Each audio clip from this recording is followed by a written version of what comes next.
Hey everyone, I'm Dr. Haley Miller. I'm a physical therapist. I specialize in pelvic health and infant pediatric therapy.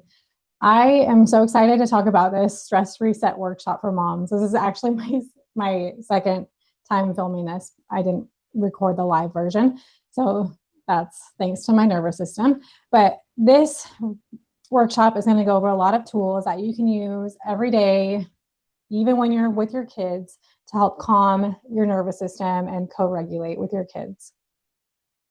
So Therapo Toolbox and Collaborative is my business on the side outside of my clinic duties. It is a company that I created because I just felt called to help bring high quality education and information to providers and to families to help care for themselves and their kids, and for providers to help them expand their skills to help treat people and get them better quicker. It's going to be a company that is going to bring a ton of resources, so you'll get a lot of updates on new courses, guides, and books that are coming out. I'm really excited for this project, and I'm so glad to bring it to people because it's information that I have learned throughout the years that actually helps people get better faster. Okay, a little bit about me. I am a mom of two.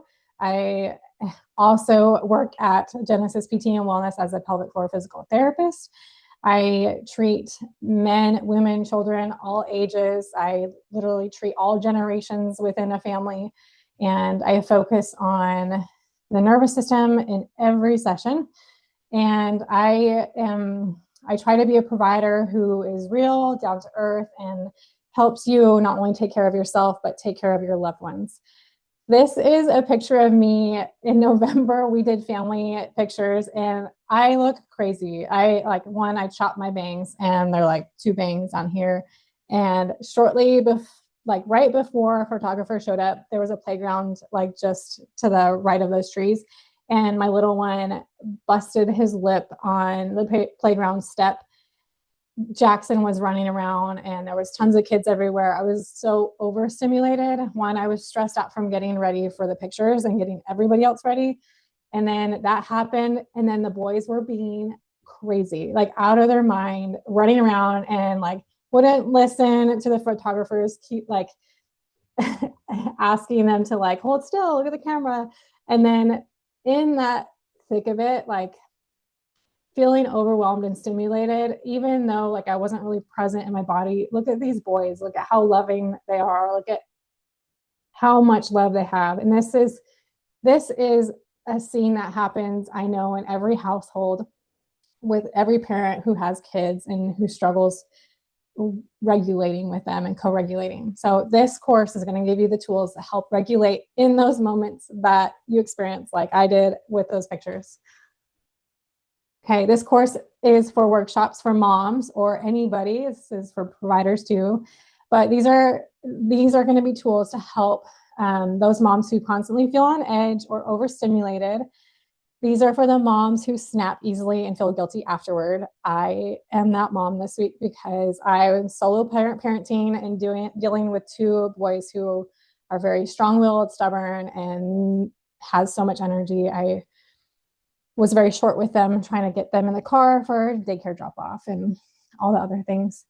These are for moms who are exhausted and can't turn off and relax. These are for moms or parents who feel disconnected from their body or themselves. So this is also for those who have a hard time deep breathing, or they hold their breath, or the breathing didn't work. So I'm going to give you better tools that actually work.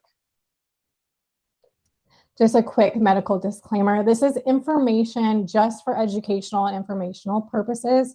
It's not a substitute for medical advice, diagnosis, or treatment.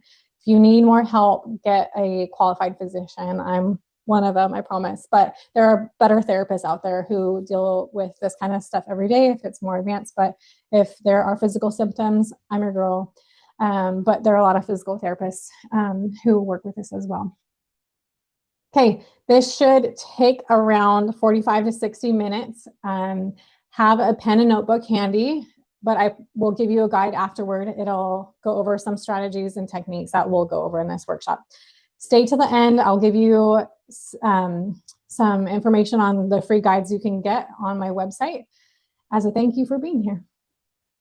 Okay, nervous system dysregulation, stressing out isn't a personal failure. You're not broken. Your nervous system is in survival mode and your body is protecting you. It's doing its job. This is like been from the beginning of human existence. It's done its job. Like especially in our culture and our environment, we have not been given the tools to come out of this survival mode. Our parents really didn't do a good job, or at least my parents and their parents didn't do a good job at teaching us these tools to help regulate. I don't think they even knew what regulation was. I don't think they even understood the nervous system and why they were angry and snappy and short with their kids. So you are not broken. This is how our body works and how it's been designed. I care about this work because it helps the most with healing. I didn't start nervous system regulation or vagus nerve stimulation because it was trendy. I started it because I watch my patients, especially my mom, suffer in silence. They are so affected and overwhelmed because of pregnancy, birth, trauma, dealing with newborn, breastfeeding, sleep deprivation, then health issues, nutritional deficiencies. And I also suffered in silence as a mom. So I lived it. I know how to help with it, and I help my patients recover from it. So some common patterns I see in my patients, really high functioning, but low capacity to handle stressors. So yeah, I've been here. This is my go-to. I rage, I get frustrated, and I'm tired and wired, especially when I'm overstimulated by kids who are so loud and destructive and are fighting and whining and crying. And then I hear the news on or football and I am over it. Common patterns I see in a lot of my patients, not just moms, but constant muscle tension despite the constant stretching or deep tissue massages. In fact, I ask my patients if they get massages regularly when they feel that tight, because I know that they get deep tissue, because the moment I touch their body, their muscles tense underneath my touch, and I'm barely like adding deep, like mild, moderate pressure. These patients I tell not to get deep tissue massages because it's actually fighting against us. It's actually causing our body to guard and protect more. So I teach them, for a short little bit while we work on this nervous system, I want you to get some soft tissue, soft pressure massages, or do some meditation or do some yoga with breathing. And eventually you'll be able to go back to the deep tissue massages and they will be therapeutic at that point. Okay, chronic anxiety or shutdown. These are the moms or parents who are withdrawn. They come in really like, yeah, I don't know. I don't know. I feel good. And then I'll ask questions and they're like, oh yeah, that hurts. And oh yeah, this is really tight. I do have headaches. They're withdrawn. They're actually not in their body. They're like away. They're disassociated. They're shut down. These are patients who have the pelvic floor tightness and pain, then neck tension, headaches, migraines, jaw pain, digestive issues, so the IBS, the constipation, the diarrhea. These are the patients who have a hard time resting, slowing down, or sleeping. They can't get to sleep. They can't stay asleep. It is all tied to one thing. It's the nervous system dysregulation. So stress management fails a lot of the time because the advice focuses on thinking differently. Like, oh, if you just think differently, like your situation is good, your stressors aren't that bad, you don't have it that bad. But, and then we're taught that pushing through is better. And we're taught relaxation without safety. Like, oh, just leave the room, go calm down and you'll be fine. It doesn't work. Regulation requires feeling safe in the body. It requires proper vagus nerve signaling and somatic, which means body input and not more effort. What our vagus nerve actually does is it controls our stress response. It influences our digestion and heart rate, breathing, So if we're upregulated, we're going to have a racing heart, slow, quick breathing or shallow breathing. It affects our pelvic floor tone. So it can make it really tight, and it can make all of our fascia and muscles really tight. That impacts emotional regulation and connection. When it's under functioning or under stimulated, you stay stuck in the fight, flight, or freeze, if you've heard of those. Signs that your vagus nerve needs support. You will notice you are clenching or grinding at night. You have just constant neck tension. You're always rubbing your shoulders, always asking for a shoulder massage. You're gripping your abdomen, you're gripping your booty, you're squeezing your legs together, or you're pulling your toes under. Your shoulders are up at your ears all the time. You might notice racing thoughts like, oh gosh, I have so much to do. What was I supposed to do? Oh yeah, do that. It's like that ADHD type thought process, like, oh, like squirrel, like there's a squirrel, like we're gonna not be able to focus. And it also includes that brain fog, that like memory recall issue, the word recall issue, your brain stops mid-sentence and you're like, oh, I don't know what I was talking about. I definitely had that situation today, especially not sleeping very well this week. I think I described my brain system as like a computer from the 90s. It's like on dial-up, and it just literally was like, I don't know. It was just like cog wheels slowly turning without grease. You might notice anxiety that feels present in your body. So this is like the nausea, dizziness, stomach tightness, cramping, like the butterflies. And this is fatigue without rest. This is feeling numb and disconnected. So you're going to notice that you're just like, I don't really care about anything. I could care less what we eat for dinner, don't have an appetite, don't really want to like talk to you. I'll sit on this couch, watch a show, and I won't have a conversation.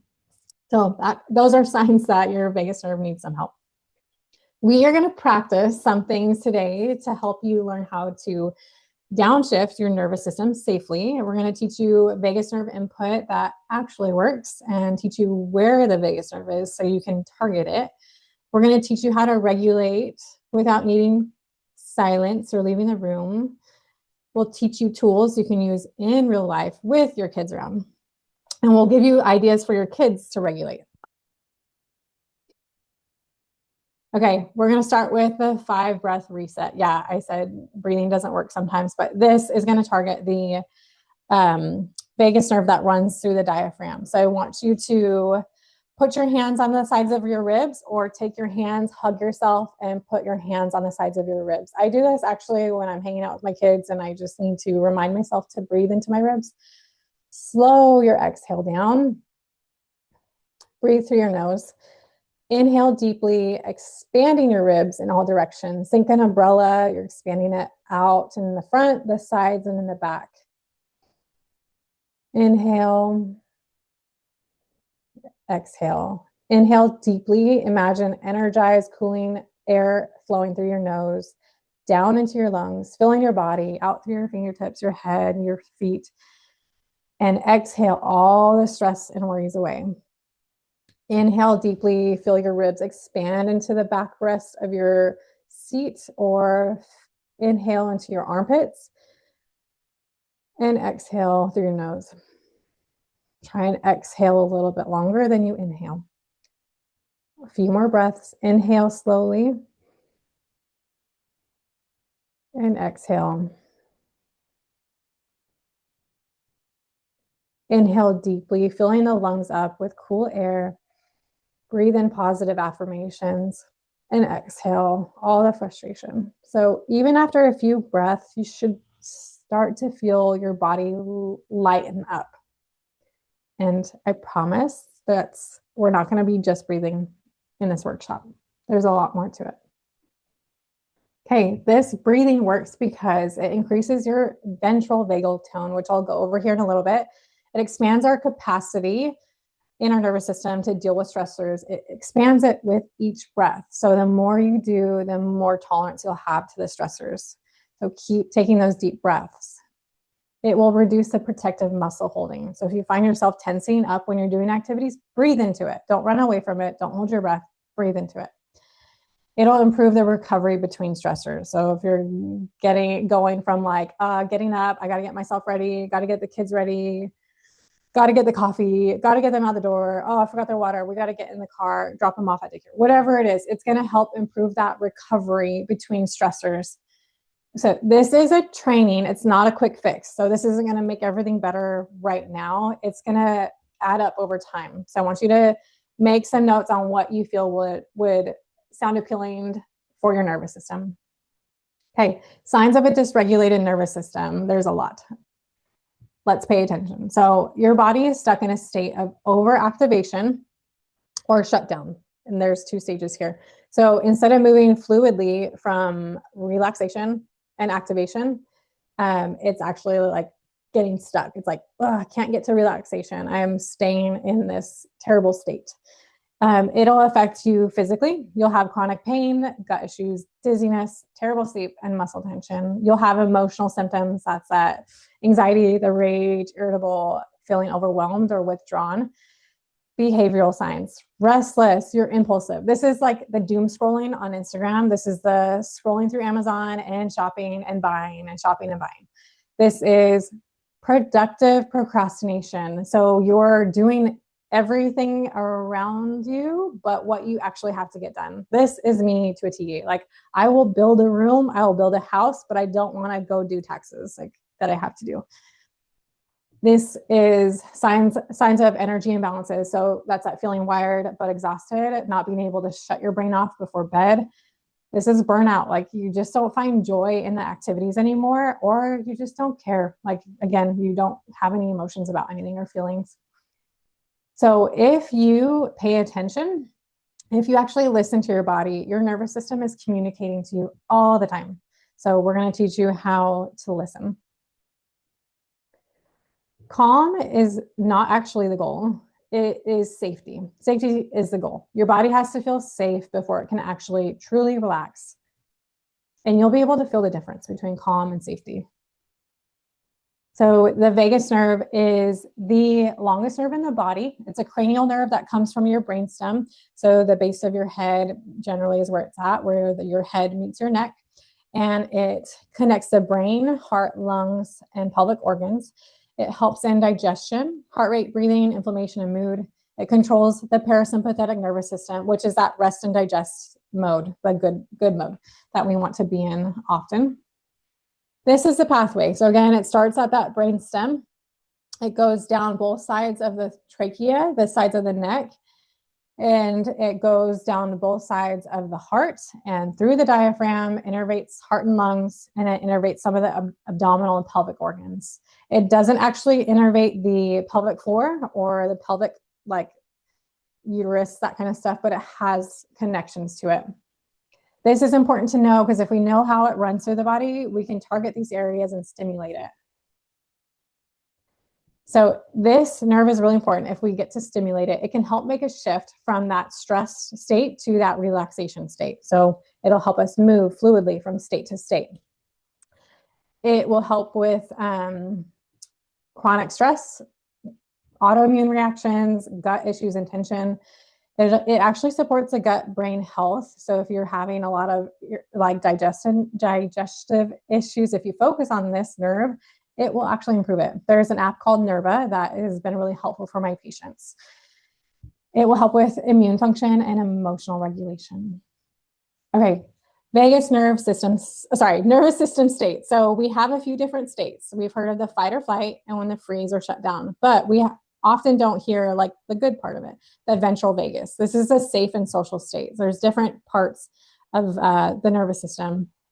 So ventral vagus, this is safe and social. We're calm, connected, we're engaged, our heart rate is slow, it comes up and down when appropriate, and our digestion is working. We're not constipated or having diarrhea.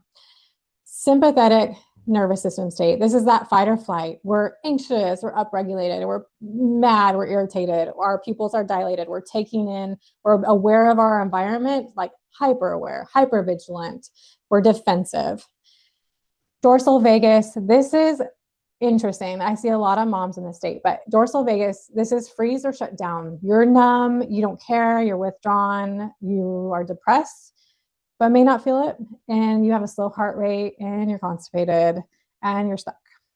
So I want to reiterate that these nervous system states are not bad. They each have a purpose.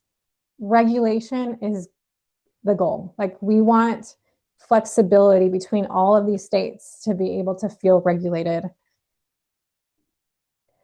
So I'm going to give you some quick things we can do now. And these next, 5-6 slides are going to be gold. I want you to make notes and try these activities out. So what we can do now, if we feel the fight or flight nervous system state, the first thing you want to do is acknowledge it. Like, we're listening to our body.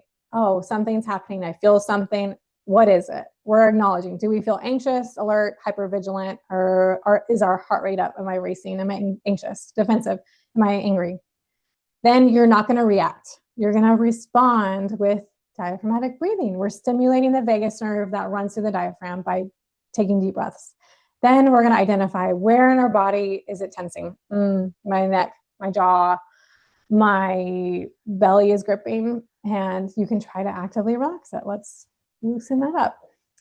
And then, if appropriate, you can try singing loudly, hum to vibrate the back of the throat. In labor, a lot of the times we tell our patients, like, oh, let's do horse lips, let's moo, like, so that we can get a low frequency vibration to the back of the throat. This actually calms the nervous system down and allows the body to do what it needs to do in labor. One of my favorite activities to do is pushes or presses. So you're going to find a sturdy wall that you can push down until you feel like you've released that energy and frustration. This is called the rage push. So you can get a wall, a ball, or stable countertop. Let's pretend we're doing the kitchen countertop. So you're going to take your hands, press firmly down on the countertop while exhaling. Press into it with all your effort. Inhale, feel the cooling air go into your body. And then keep pressing. Exhale, press away all your frustration and anger. You can also take your hands. Let's relax our face though. You're going to take your hands and you're going to push into it as hard as you can. I'm keeping my jaw relaxed for this, but I'm using my hands and I'm pushing so hard, pushing against my hands, and I'm inhaling at the same time and exhaling, pressing even harder. Inhale, I'm okay, I'm safe, and exhale, it's going to be okay, I am strong. And then as soon as you release that, your muscles kind of like get heavy and fall down to your sides, and you feel kind of exhausted. You've got that energy out of your body. Okay, tense and release. This is my favorite activity to do with my patients on the table. If I feel like they have come in upregulated and they're just like, oh, can't relax. And when I touch them, they're just like tense. So you can also do this in bed or as you're helping your child get to sleep. If you can't sleep, do this activity right away. So you're going to either tense all of your muscles at once, or you're going to tense each body part one at a time. Tense it really hard as you can, and then inhale, exhale, and release it. Okay, so let's do all of our body. So raise your shoulders up, squeeze your arms to your side, put your hands in a fist, grip your belly, grip your booty, squeeze your legs together, cross your legs, and then point your toes or bring your toes up. I like to curl my toes under for this. Inhale, tense harder. Exhale, relax, release the muscles. Inhale, tense even harder. Harder, and then exhale, release. And then you should kind of feel a little bit lighter. Okay, if we feel frozen or shut down, withdrawn, we're going to acknowledge, oh, I really am not being present in my environment. I'm on my phone. I'm not here with my kids. I'm distracting myself from what I have to do. You're going to respond. So take those deep breaths, breathe in and out, and then we're going to move. We're going to shake that out. So get up, shake it out, jiggle, move your arms, like flutter, like rotate your spine, twist your head, do a forward fold, shake your head out. exercise, go out for a walk, socialize, give somebody a call, like call somebody and talk to them, ask them questions and interact with them, ask them what they've been up to. If you haven't heard from somebody in a long time, especially those moms, give them a call because they probably are in this state. Get your heart rate up, go for a walk, run, swim, do sit to stands. Just shake it out. And that's easy to do. You can also put on some good music and dance it out. Okay, what we can do now, if we feel safe and social, we need to acknowledge that. We need to acknowledge that we feel calm, we're connected and engaged, and we're going to respond. Let's celebrate. Let's take some deep breaths, breathe in how good it was to be in that state, celebrate that win, but also recognize what works for you to get regulated. How long did it take to get there? Pay attention to how long you can stay in that state, and then check in what may have triggered you to become dysregulated after you were in that state for a little bit. Okay, when our kids are in fight or flight, let's help them out. So we're going to help them identify what they are feeling. We're going to observe them. Like, let's acknowledge, oh, they look out of control and they're fighting with their brother and they don't want to go to school. They're crying all the time. They're hyper vigilant and they're hitting themselves. They're smacking their heads. They're hitting the wall. These kids, we got to help them out. But we got to meet them where they are. Don't like go to them and touch them unless they want that. But let's help them respond. Let's breathe. Let's go to your safe place. Let's create a safe place in your closet or your corner. Let's put all your things that you love in one spot. Pay attention to what they're doing with their body. Like, are they restless? Are they jittery? And that can help us identify what they need in that moment. If appropriate, and depending on where you're at, get them to sing a song loudly or hum to vibrate the back of the throat. You can sing Twinkle Star, start at a low volume to get their attention, like a whisper, and then sing really loud and help them sing it, or you can sing it. You can also do some musical instruments and go really soft and then really, really loud. So get them some drumsticks or have them hit a box like a drum. Get them to do heavy play, like put a bunch of heavy things in a laundry basket or a box, like a diaper box, and have them push it down the hallway. Deep pressure works really well. My kids like this thing I call let me stamp you, and I'll have them lay on their bellies and I will push their feet and legs into a soft, like a couch or their bed, and I'll go stamp, and I'll go to their knees and I'll go stamp, and I'll push it into the mattress. I'll go to their cute butts and I'll push it into the mattress and stamp them all the way up. When I get to their heads, I'll kind of just stamp gently so I'm not tweaking their neck. They love that. And then get them to flip over if they still need some more stimulation. Blanket burritos are really good too. Wrap them up tightly in a blanket and like let them fight to get out of it. You can put them under a bunch of couch cushions and let them fight through it. You can also, if they're little and they don't know how to do all this stuff, you can get them in the fetal position. So get your baby wrapped up in a ball, put their backs against your chest and their feet, wrap them up like a little ball. Or the other way around or sideways, get them in your lap, curl them up as tight as you can safely, keep them breathing, and then rock them, hold them in firm pressure, and then do some tapping or butt tapping, whatever it is that helps calm them, shush them. And then if your kids are in that freeze or shut down mode, I help them identify, or you identify what they're doing. Acknowledge their behaviors. Are they withdrawn? They're not socializing. They don't want to play with their friends. They don't want to go to school. They are, sitting on the sidelines. They're not socializing. Respond.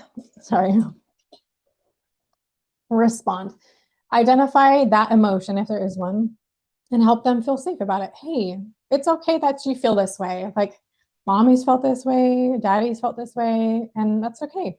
We'll help you. Like, let's get you to your safe place. So we're going to do some breathing together. Bilateral stimulation is really good. So if they can and are willing to hug you, get them up chest to chest, and you do some deep breathing. Say, let's take a deep breath in and out. And as you're doing that, you're doing bilateral stimulation to their shoulders, their back, or their booty, or their legs, however you're holding them. And kind of make it like not patterned. You can kind of go slow and then fast, slow and then fast. And that will help their brain kind of like switch from right side to left, and it'll calm them down. Okay, movement. Again, just like adults, we're going to get them up. We're going to turn on some fun dance music. Say, let's shake it out, or help them shake it out. Hey, let's wiggle it out, wiggle it out. Let's twist. Can you twist like a windmill or do jumping jacks? Can you jump up really high? That one's worked really well for my 2-year-old as he's learning to jump. I say, let's jump, jump, jump, jump. And it'll get his heart rate up, and then he'll be more likely to participate in whatever activity we're doing. Okay, my other favorite thing that's worked for some of my kiddos that I treat is the starfish activity, which works for adults too, so pay attention. Or I call it the bomb, especially for boys. They like explosions, they like loud things and fire and guns and that kind of stuff. So we get them in the field. We teach them, hey, let's go be a bomb. And so we're going to get them tucked up, their chin down, hold their legs up, and they can be on their backs for this, or they can be seated. And then we're going to go 3, 2, 1. And we're going to explode into this star position or a firework position, whatever you want to call it. And we're going to do that a few times. And they will take up space in their environment. They'll be more vulnerable. They'll be like, oh, this is my space. I don't want to be withdrawn. I am big. I am powerful. I am safe. And adults can do this too. So in your chair, you can cross your arms and legs, tuck yourself up into a fetal position, and then inhale, exhale, inhale, exhale, explode. And so just going through this motion, you're in the fetal position and then exploding out, you're expanding yourself. This is working on the Moro reflex, which we'll talk here in a second about. Do a forward fold, socialize, get outside and play with friends. Get a play date going, walk, go outside and talk about the trees and the bushes and the snow and the ice. Get their heart rate up. Okay, Moro reflex activities. This is really important because not a lot of people understand this or know that this could be a problem for certain things in infants and adults and older children. So this is a protective, so it's a startle reflex. When babies are born, they usually have this startle reflex when they're put down too quickly or they hear something too loud. It is a protective response in infants that integrates usually in their first year, usually around like 4 to 6 months. If it is still present and active due to stress, birth trauma, getting sick, like injuries, like a car accident or a fall, it can trigger that fight or flight response in older children and adults. This is a heightened state that can lead to intensified emotions, difficulty self-regulating, they're agitated and overwhelmed. These activities on the screen are some activities you can do with kids and adults, but the ones on the left, the rocking, swaddling, that's infants. Those are the kids who can't really do much. Other side, big bear hugs, starfish or bomb exercise, rhythmic rocking, swinging. Again, if you're an adult who is easily startled by things, easily agitated, do that bomb exercise or the starfish opening up exercise. It takes like 30 to 45 days of doing that consistently for you to see really big results. So try to do that consistently. Hey, when the kids are in that safe and social state, let's acknowledge that. Let's celebrate that. Again, they're calm, connected, engaged, they're pooping well, they're sleeping well. Let's do some breathing. Let's celebrate, like, oh my gosh, we got him to this point. Like, and then let's recognize like what works for them to get to that point. Like what works for this little kid to feel safe. Pay attention to how long they stayed in that state, identify the triggers of when they start getting dysregulated after they get there, and then check in with what may have triggered you to become dysregulated because of them. So we're going to talk about co-regulation next. So this is a process by which a child's nervous system learns safety and balance through connection with a calm caregiver. So this is me and my babies. So babies and young children do not self-regulate first. Calm, it's learned through relationship. They mirror us. Our nervous system helps organize the child's nervous system. So it sets a tone. It sets a pace. For baby and child, it supports emotional regulation and resilience. It helps them sleep and poop and feed and respond to their environment better. It helps integrate those infant reflexes and reduces overall tension, so they have less difficulty breathing and nursing. It builds secure attachment and felt safety. So it helps them feel safe among strangers and among family. For a mom, it helps downregulate the stress and cortisol. It helps improve recovery postpartum, and it helps with bonding and confidence. It'll help support your pelvic floor, your breath, and core connection. So it's a two-way nervous system conversation with you and your child. It also can work with your partner too. Okay, this co-regulation works with touch, voice, breath, rhythm, cue, safety. So it's going to respond, the vagus nerve responds well to slow breathing, gentle pressure and containment, eye contact. We get down on their level. We use soft sounds. We don't talk loud and do this, do that, stop doing that. We say, hey, baby, I know you're having a hard time. Like, how can I help you? Let's get you to your safe place. And if you talk like that to your baby as an infant, they're going to learn how to mirror that, and it's going to set them up for success later on. If we teach them how to regulate as we regulate, it's going to help them do so much better in life. So other thing that's really important is regulate before correction. So if those kids are out of their mind and they're throwing a fit, they're not going to like respond well to like, oh, you can't do that, go in timeout, like that's a bad choice. It's not going to work. I'm not going to talk about parenting any more than that. Connection is necessary before cueing. So you have to get connected to your kid. I struggled so hard this week with my boys because my husband was out of town and I had a hard time connecting with them. And I knew that is what they needed. That's why they were acting out. And it was so hard for me to regulate myself in order to help regulate with them. But the moments that I was able to do that, it worked. It went by so much better, and they listened to me so much better. And I just felt so much better. Like, I didn't feel guilty. I didn't feel bad. I actually was celebrating. I was like, wow, I really did it. That was really rough to get to that point. Okay, co-regulate. So do this as often as you can. Make it part of your feeding, meals, diaper changes, toileting, bedtime routines, going to school, transitions, like anything during body work. I do this a lot with working on infants and moms at the same time.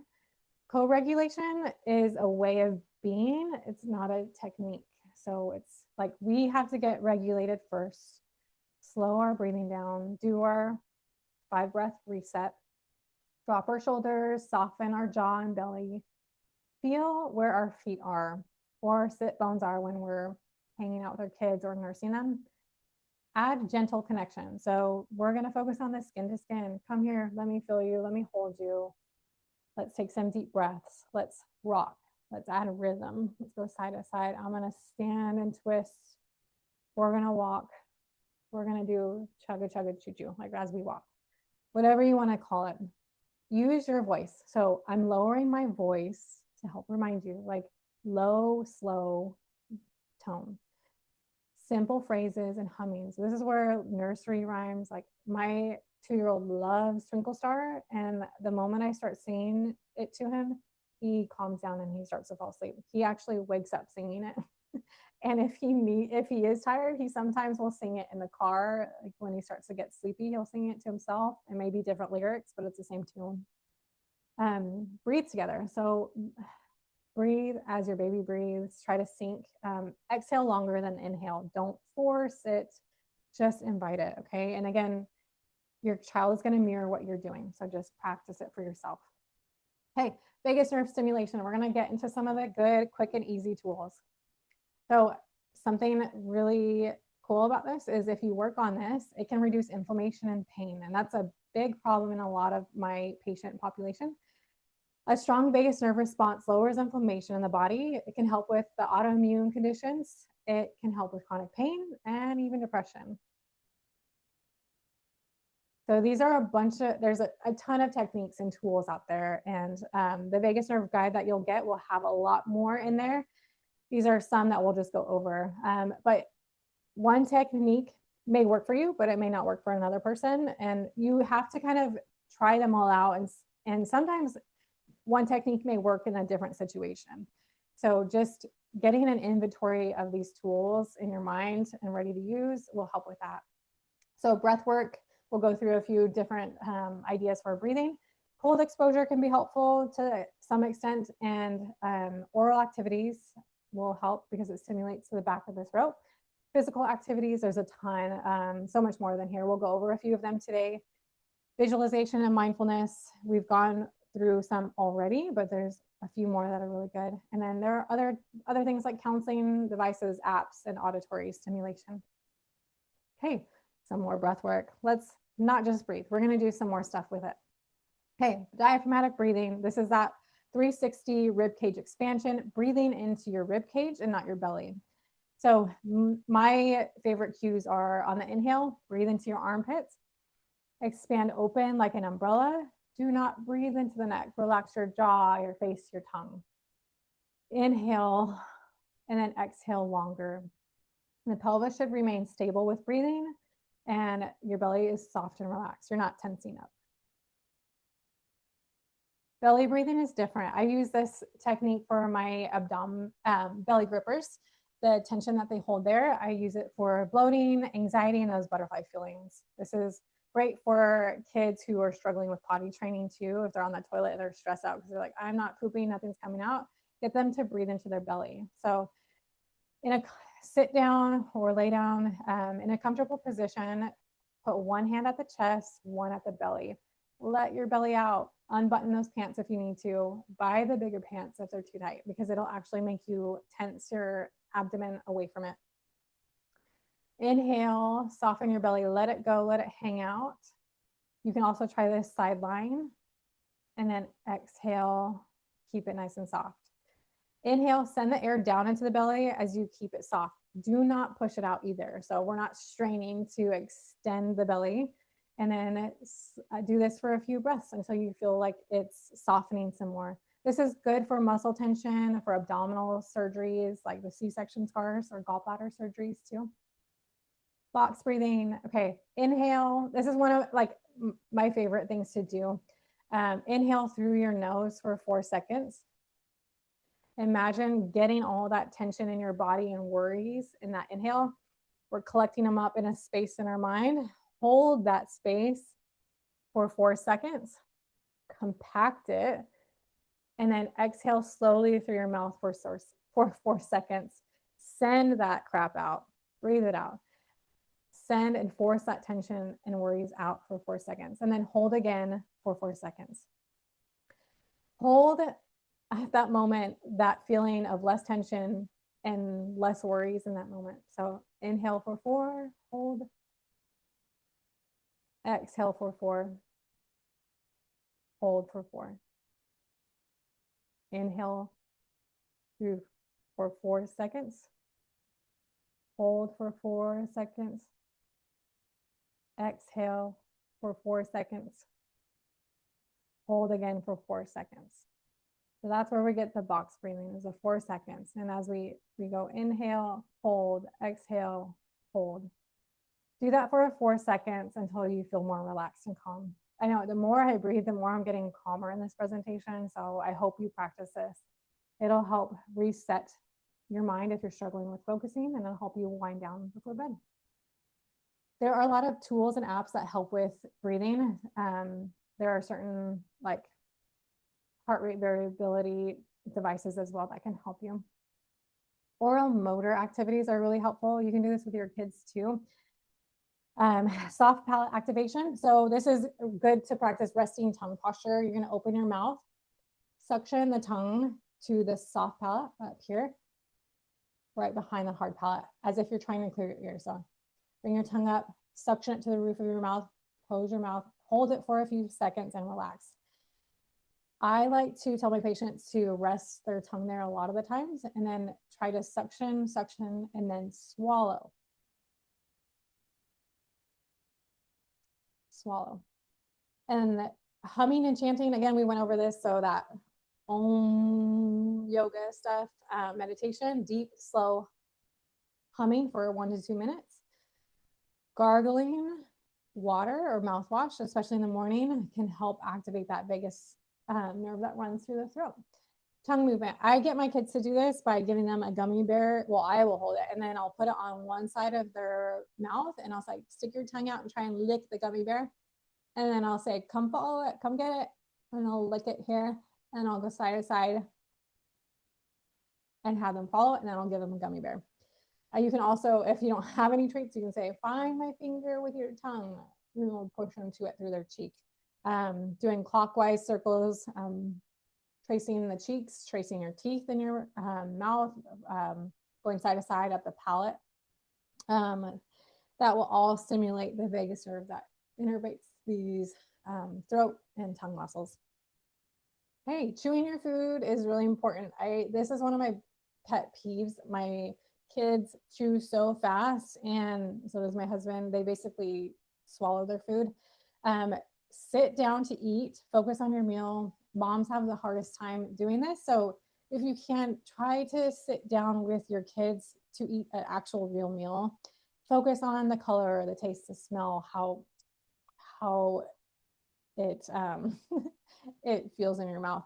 Chewing will help with digestion. It'll reduce bloating and gas. So these are some recommendations for how much you should chew. Soft foods, 5 to 10 chews, medium, 15 to 20, hard, like the dense fibrous meat, beef jerky, 25 to 40. Laughter is the best medicine. So find something that makes you laugh. You can tickle your kids, put on a comedy skit, something, or with your kids, start making funny faces, funny sounds.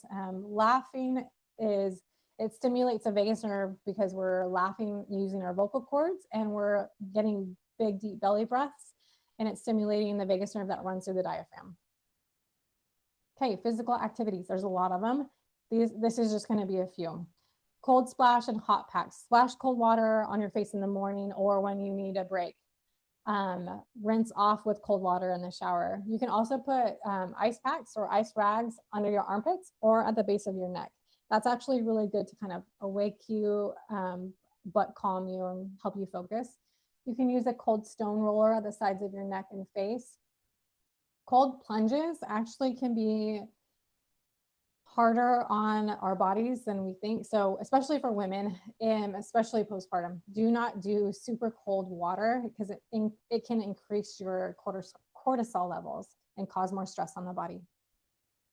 Okay, massage and stretching. These are some areas that we want to focus on. We're going to do the base of the head and neck, the sides of the neck, belly massage. This is really good for those babies who are not pooping daily, but also adults. Everybody should be rubbing their belly. It's just helpful for digestion, prevents constipation, prevents moodiness, and it helps stimulate the vagus nerve. Massaging the lower back at the sacrum, where you find those two bony parts where your like lower back and booty meets up. Yoga and stretching. Yoga actually does increase GABA levels, which help improve mood and reduce anxiety. So good poses. I love cat-cow. I do this a lot in treatment with my patients while working on the sacrum and lower back.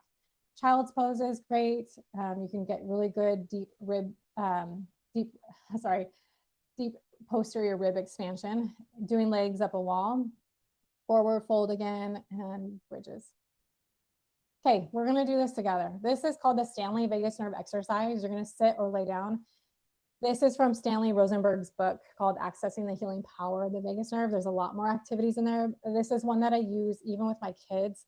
I'll walk you through that here, but you can do this at night while you're laying in bed trying to fall asleep, or you can sit up. You can use your hands behind your head. You're going to sit up nice and comfortably or lay down, and you're gonna pay attention to the weight of your head in your hands or the weight of your head on your pillow on your back.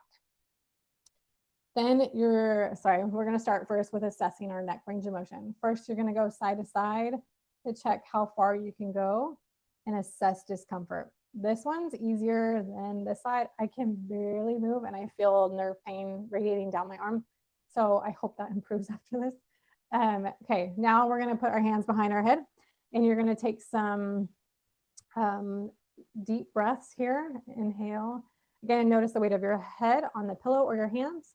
And then we're going to keep our head centered. Now we're going to take our eyes and turn only your eyeballs to the right as far as you comfortably can, right before the eye strain. And you're going to hold this, stay focused and hold that position for 30 seconds to a minute. And what you'll notice is as you hold that position, and I'm starting to feel it now, is your body starts to soften. You'll notice yourself sigh, yawn, or swallow. And once you get to that point of relaxation, you're going to center your eyes again to decrease the strain on your eyes. And then you're going to turn your eyes to the left, holding for about 30 seconds or more until you feel that sigh or yawn. And then you'll hold that right before that eye strain. That's really important. And then take a few deep breaths. And then as you feel your body soften, come back. And then repeat that a few times if you need to. And then reassess your head movement a little bit more. I need to do that more often. So I actually have done this with my kid when he wakes up with night terrors or he's like overstimulated and not able to go to bed. I will pretend his finger, like I'll say, like, get your magic wand out. We're going to wave away the scaries away. And I want you to follow your finger. And we're going to go left and right and left and right. And I'll kind of keep my hand on his head to keep it still. This is also a good pressure point right at the top of the head to help calm the body down. And I'll go right and left to do eye tracking. You can do that 10 times, and then you can go 10 times up and down. And then you can do circles. And I'll be like, oh, it's going away, it's going away. And then I'll feel his body soften. I'll do that a few times and I'll tell him, like, use your magic wand if you get scared. So try that with yourself and try it with your kids. Okay, visualization and mindfulness. I'm just going to go through a few. We've gone through a little bit before.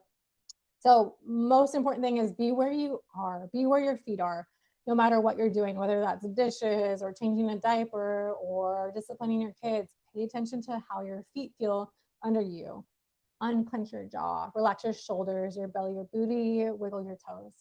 And then focus on what you feel. How does the temperature feel around you?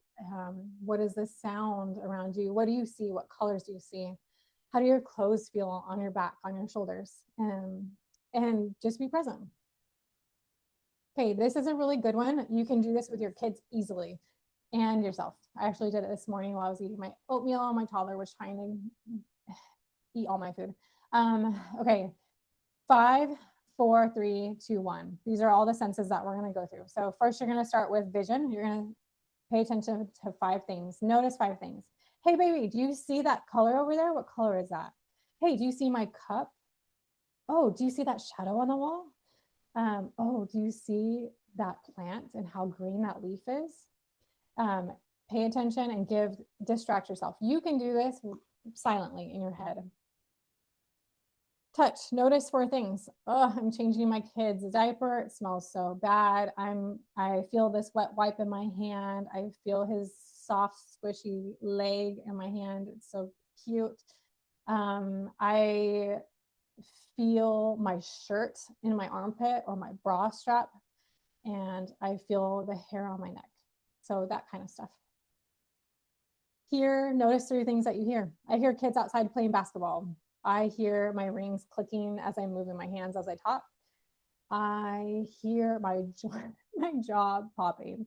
So focus on the things around you, the hum of electricity, of your air conditioner, and help them hear it. I think kids like paying attention to that. They're like, if you talk in a whisper and get their attention, hey, do you hear it? Oh, someone's outside playing. It'll get their attention. Hey, smell. Notice 2 things that you smell.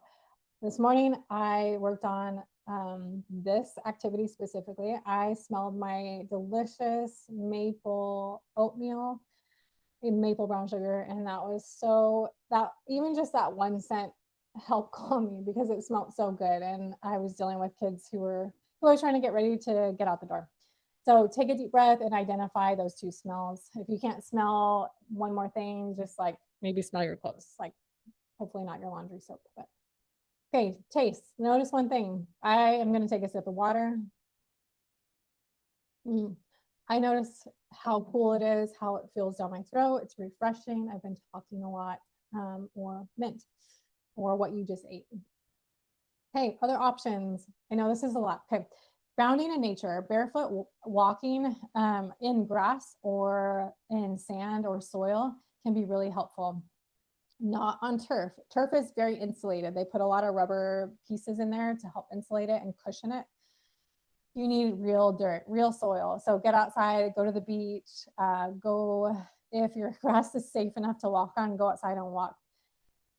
So this actually is research-based.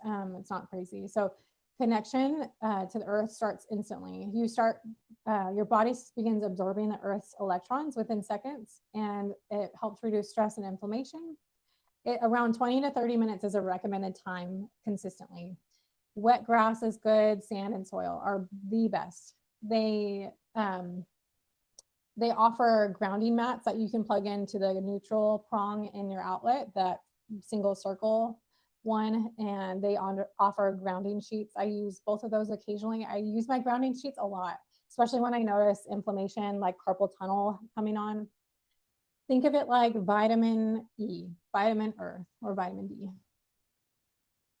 Okay, auditory options. Listening to ocean sounds are one of my favorite things, especially when I'm treating patients. When I first started treating pelvic floor stuff, I put on ocean waves, and I would tell my patients when they were struggling with like relaxation, I'll say, hey, do you hear that ocean? Let's inhale to the waves coming in and exhale to the waves coming out. And after a few breaths, your body softens. Sound baths sound really appealing to me. I've never been to one, but what I've heard from them, they sound amazing. And if you want to attend one, I will go with you in a heartbeat. Binaural beats and theta frequencies, so that's 4 to 7 hertz, actually does help regulate stress. There are tuning forks that are at that frequency, but apps are even better. And you have to have speakers on both sides of your ears to get that. Search Spotify or Apple Music for theta playlist. I'll do that sometimes when my patients really need extra input, and I'll play that on my Alexa device. Calm app has a lot of options for calming your body down. Rose colored lenses, you guys get these because they really do work. I finally caved in and bought them. And I bought them this week because I struggled so much getting to sleep. I wasn't falling asleep and I was wired. So I got some rose colored glasses. And first of all, they're really cute and retro, but they filter blue light. They soften the input to the brain, so it calms down the harsh fluorescent lights. It reduces your migraines, and then it helps reduce like that overstimulation. Bottom line is it's less visual stress, which helps calm your nervous system down. I did notice a big improvement even after the first time using them. I fell asleep within like 15 minutes. Hey, it adds up, you guys. Small daily vagus nerve activation adds up over time. Start with one activity, try to do it more often, and build from there. You'll notice that it's working when you are less reactive, which I notice right away when I work on this stuff. You'll have more patience, more resilience. You'll have less pain and tension. You'll have better digestion and improved sleep, and you'll feel more like yourself. You'll be more motivated to go and do the things that you enjoy.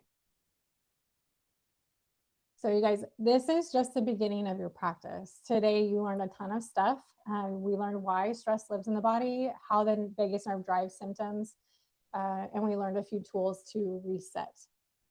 This healing journey is layered. There's a lot of components to it, and this just touches the surface. Hey, you can always email me, ask any questions. I love talking about this. I love brainstorming and giving ideas to help with nervous system regulation. I think I had a patient with a question about her son hitting himself and like hitting the wall. And that kid is in fight or flight phase, and you want to do that wall push, get his hands guide him to the wall and say, push this down, or get your hands on his hands and say, push me down, and let him win so he feels like he's safe and in control. Moral reflex activities are really helpful to do in anybody, especially if you feel reactive and hypervigilant. Do that starfish or bomb exercise where you do the fetal position and explode outwards. Okay, if any of these helped you, and if you feel even just a little bit different after some of these activities, imagine what consistent regulation could do. You're going to feel so much lighter. You're going to feel less bothered and less angry, less withdrawn. Hey, here's my gift to you. I have created a guide, a quick reference guide that goes over a lot of these things from the workshop. But one of the bigger things that I've worked on all year long is this vagus nerve guide called Unlocking the Vagus Nerve. And you'll get it for free with a coupon that you get in your email. You'll have about a week to get it. If you miss the deadline, just email me and I'll send it to you. But it includes a ton more vagus nerve activities, tons of physical activities, equipment and devices. It also has a lot of supplements and herbal support. Again, this is not medical advice. So these are just some information that you can use. And there's a lot more resources in there. Hey, I also am doing a vagus nerve course that teaches all about the options out there to stimulate it and going over step-by-step regulation routines, even more so than this workshop did. There's a lot of manual therapy techniques that I'll teach you step-by-step, including like gua sha, cupping, tapping practices, and then we'll do some, go over all the devices out there that can help you and go over specific supplement and herbal recommendations. So sign up for the waitlist on my website and you'll get email updates when it's available. Okay, most important thing is you are not broken. Your body is doing what it's supposed to be doing when you are overstimulated and undersupported. But we can get the tools, we'll learn the tools so that your body can learn safety again. Okay. Thank you so much. I hope this wasn't too long. I could talk about this for days. If you need more help, or if you need ideas or resources, feel free to email me or contact me on my Instagram or on my website. Thank you guys, and I hope you feel calmer and softer and less reactive.